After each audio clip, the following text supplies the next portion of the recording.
နှလုံးသွေးကြောကျဉ်းပြီလို့လူတစ်ယောက်ကသိလိုက်တာနဲ့ဒါမှမဟုတ်ဘူးဆိုရင်ကိုယ့်ရဲ့သွေးဖြည့်သည်သွေးတွင်းထဲမှာ cholesterol level တက်ပြီဆိုတာသိလိုက်တာနဲ့အကြောင်းအရာတွေကတယောက်နဲ့တယောက်မတူပါဘူးနှလုံးသွေးကြောကျဉ်းပြီဆိုတာနဲ့ရှင်မတို့ကယောဂအခြေခံတွေက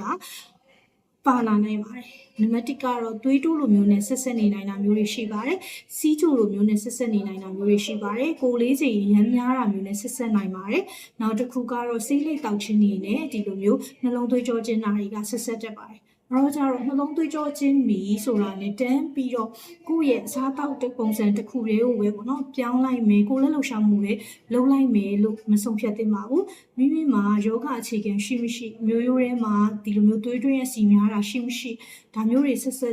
ဆေးတဲ့နဲ့သွေးတိုးတွေရှိမရှိစီးချိုရှိမရှိပေါ့နော်ဒါမျိုးတွေစစ်ဆေးသင့်ပါတယ်စစ်ဆေးပြီးသွားတဲ့အခါမှာသွေးတွင်းရဲ့စီ level တွေလည်းမြင့်နေတယ်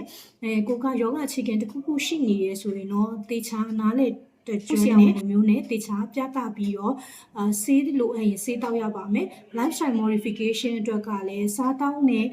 ဒီလိုမျိုးကိုယ်လက်လှူရှာမှုတွေတေချာလမ်းညွှန်ပေးမယ်လူမျိုးနဲ့ဆက်သွယ်ပြီးတော့ပဲကိုယ့်ရဲ့သွေးတွင်းစီများခြင်းနှလုံးသွေးကြောယောဂနှလုံးသွေးကြောခြင်းယောဂဖြစ်ခြင်းတွေကိုကျွန်တော်တို့ကောက်ွယ်ကုသလို့ရပါတယ်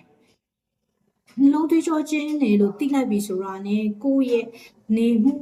ထိုင်မှုစားတောက်မှုပုံစံဒီစတင်ပြောင်းလဲရမှာပဲဖြစ်ပါတယ်အဲ့လိုမျိုးမဟုတ်ဘဲနဲ့ကိုယ်လက်လှူရှာမှုလည်းမလုပ်ချင်ဘူးစားတောက်ပုံစံလည်းမပြောင်းချင်ဘူး